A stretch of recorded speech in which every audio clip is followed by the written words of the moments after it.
देखते हैं question number 1। Print के लिए कौन सा मेनू चुना जाता है? तो दोस्तों इस प्रश्न का करेक्ट आंसर हो जाएगा option C, file. Print option हमें फाइल मेनू में मिलता है, इसलिए इस प्रश्न का correct answer option C, file हो जाएगा। प्रश्न नंबर 2 है, वर्ड डॉक्यूमेंट का फाइल एक्सटेंशन क्या है?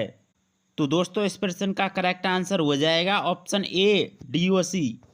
वर्ड डॉक्यूमेंट का फाइल एक्सटेंशन डीओसी होता है, इसलिए इस प्रश्न का करेक्ट आंसर ऑप्शन ए हो जाएगा।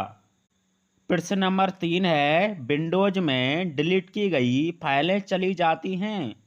तो दोस्तों इस प्रश्न का करेक्ट आंसर हो जाएगा option A, recycle bin. Windows में डिलीट की गई फाइलें रिसाइकिल बिन में चली जाती हैं, इसलिए इस प्रश्न का करेक्ट आंसर ऑप्शन ए हो जाएगा। दोस्तों सेशन को लाइक जरूर करें। प्रश्न नंबर 4 है, डेस्कटॉप पर तारीख व समय प्रदर्शित होते हैं? तो दोस्तों इस प्रश्न का करेक्ट आंसर हो जाएगा option B, task bar. Desktop पर तारीख व समय टास्क बार पर उपलब्ध होते हैं, इसलिए इस प्रश्न का करेक्ट आंसर ऑप्शन बी हो जाएगा। क्वेश्चन नंबर 5 है, व्हाट्सएप किसका उदाहरण है? तो दोस्तों इस प्रश्न का करेक्ट आंसर हो जाएगा ऑप्शन ए, social media site. WhatsApp social media site का उदाहरण है, इसलिए इस प्रश्न का करेक्ट आंसर ऑप्शन ए हो जाएगा। प्रश्न नंबर 6 है, निम्न में से सबसे छोटा कंप्यूटर कौन सा है? तो दोस्तों इस प्रश्न का करेक्ट आंसर हो जाएगा ऑप्शन ए, माइक्रो कंप्यूटर सबसे छोटा कंप्यूटर होता है, इसलिए इस प्रश्न का करेक्ट आंसर ऑप्शन ए हो जाएगा। प्रश्न नंबर 7 है, कंप्यूटर के बंद हो जाने पर किसका डाटा डिलीट हो जाता है? तो दोस्तों इस प्रश्न का करेक्ट आंसर हो जाएगा ऑप्शन बी, रैम।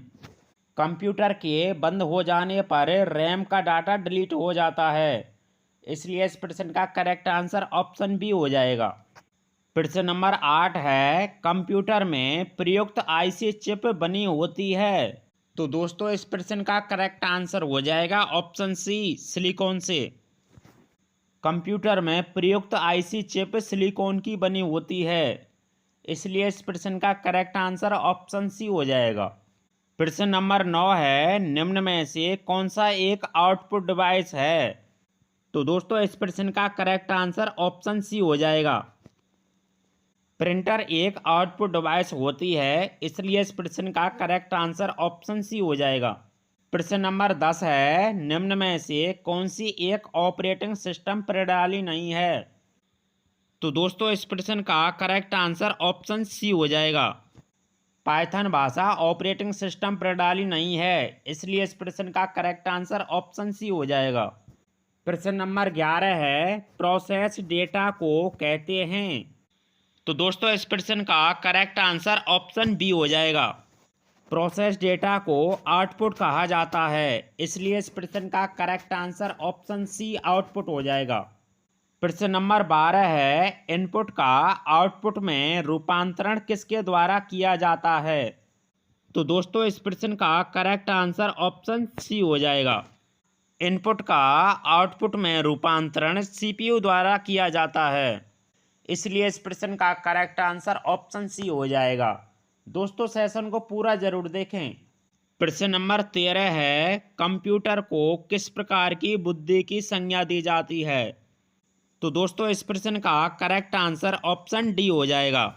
कंप्यूटर को कृत्रिम बुद्धि की संज्ञा दी जाती है, इसलिए इस प्रश्न का करेक्ट आंसर ऑप्शन डी हो जाएगा। प्रश्न नंबर 14 है, इंटरनेट में नियमों का एक सेट है? तो दोस्तों इस प्रश्न का करेक्ट आंसर ऑप्शन सी हो जाएगा। इंटरनेट में नियमों का सेट प्रोटोकॉल कहा जाता है, इसलिए इस प्रश्न का करेक्ट आंसर ऑप्शन सी हो जाएगा। प्रश्न नंबर 15 है, ईमेल का पूरा नाम है? तो दोस्तों इस प्रश्न का करेक्ट आंसर ऑप्शन बी हो जाएगा। ईमेल का पूरा नाम इलेक्ट्रॉनिक मेल होता है, इसलिए इस प्रश्न का करेक्ट आंसर ऑप्शन बी हो जाएगा। प्रश्न नंबर 16 है, सूचना राजपथ किसे कहा जाता है? दोस्तों इस प्रश्न का करेक्ट आंसर ऑप्शन बी हो जाएगा। इंटरनेट को सूचना राजपथ कहा जाता है, इसलिए इस प्रश्न का करेक्ट आंसर ऑप्शन बी हो जाएगा। थैंक यू दोस्तों। अगर सेशन पसंद आया हो तो सेशन को लाइक करें। आने वाले RSCIT एग्जाम की इसी तरीके से तैयारी करने के लिए चैनल को जरूर सब्सक्राइब करें। थैंक यू दोस्तों, मिलते हैं अगले सेशन में।